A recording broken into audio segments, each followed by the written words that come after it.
How's it going, Boys and Girls Club? This is Mr. Zane. Today we're going to do another science experiment. This one's going to be elephant toothpaste. So I'm going to go through a little bit of the materials that we're going to need for this experiment, and then we're going to go ahead and get started. So first, you're going to need some hydrogen peroxide. We're going to need some dish soap. Food coloring is optional. We are going to use it today. We have our measuring cups. We have our measuring spoons. And then this is a very hot commodity right now, very difficult to find. This is dry active yeast.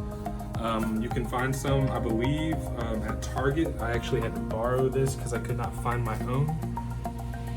We're gonna use a small mixing bowl, a warm glass of water. We are going to use a jar in this case, but you are, free to use whatever type of container you would like. We're using this pot around it just in case our chemical reaction tends to, overfill the parameters of this jar. We have some gloves. Gloves are very important for this just because it will be an exothermic chemical reaction, so heat will be given off from this. And then I just have my instructions right here that I'll be going with, through the steps with y'all. So let's go ahead and get started. Okay guys, so step one is going to be wash our hands, which I've already done. We're going to put our gloves on. And in this case, I'm using my glasses as goggles. If you have any type of, safety eyewear, you can never be too safe or, too cautious with these kind of experiments. So that's gonna be step one. Okay, so now we are ready to do our elephant toothpaste. So the second step of this is we are going to measure out half a cup of our hydrogen peroxide. Guys, this is 3% hydrogen peroxide, so it's not too dangerous for our skin, but you still want to wear your gloves and make sure that you avoid touching it because it can cause irritation. Parents, if we can find 6% hydrogen peroxide, we may see a little bit better of a chemical reaction. This is 3%. Your 6% can be found at beauty salons, grocery stores, things of that nature. So I'm going to go ahead and measure out half a cup.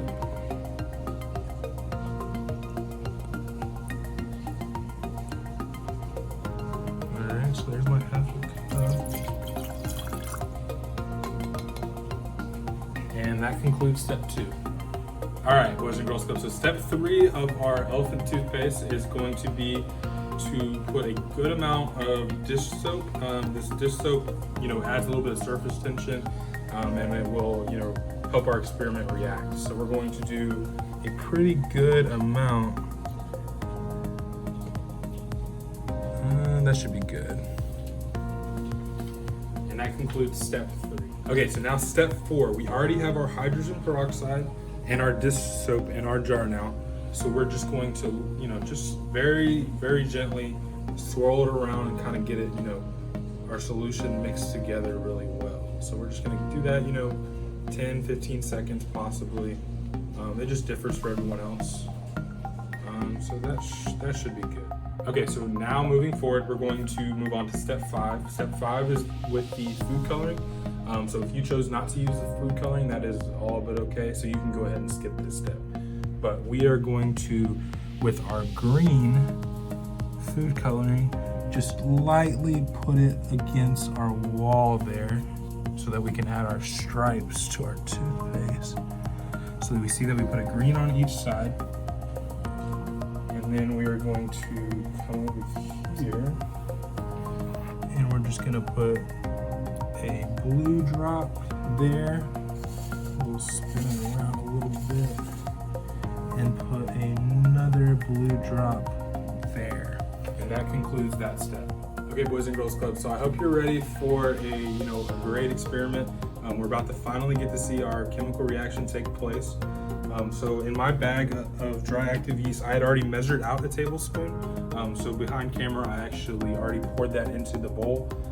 You need to make sure that you do measure that out because it's very important for the ratio of the warm water to the yeast to maintain at that 1 to 3 tablespoon. So I don't know if a lot of y'all know, but this yeast actually contains a ingredient known as catalase, which serves as like a catalyst to, you know, start chemical reactions and things of that nature.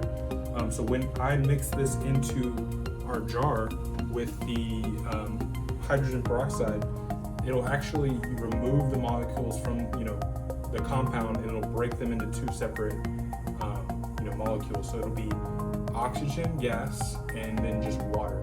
So we're going to be able to see that oxygen gas form, because you all will see this bubble and potentially overflow this jar.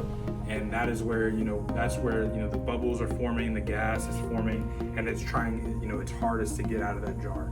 So without further ado, let's go ahead and begin the final step of our elephant toothpaste. So like I said, we have our tablespoon of dry active yeast, and now we're going to measure out a few tablespoons of warm water. So there's one.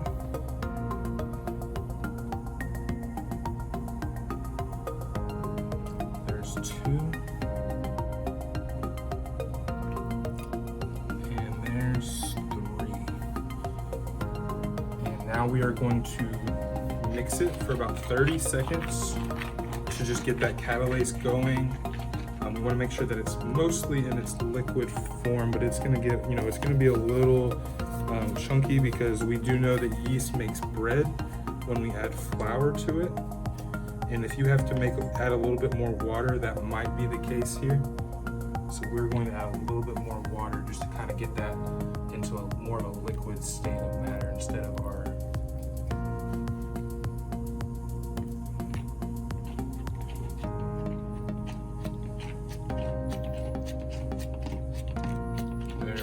starting to get there now.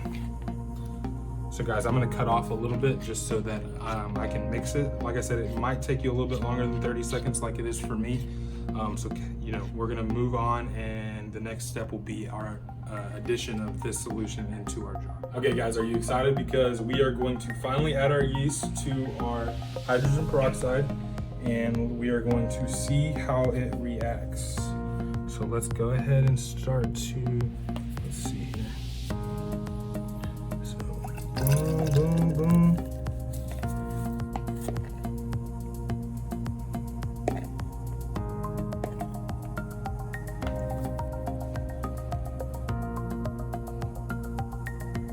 And it's a little slow here, so I'm gonna maybe add a little bit more just to see how if we can get over the top.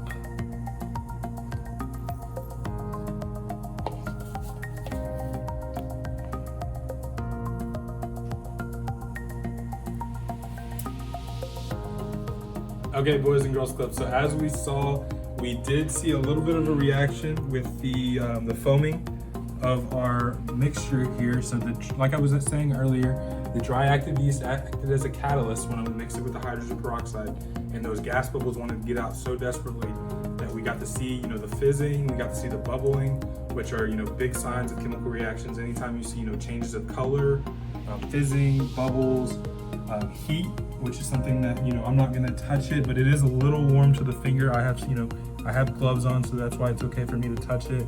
And I can't tell if y'all can see kind of what it looks like, but it's more like, it's definitely like a pasty type of, you know, liquid. So that's why, you know, it's called elephant toothpaste, of course.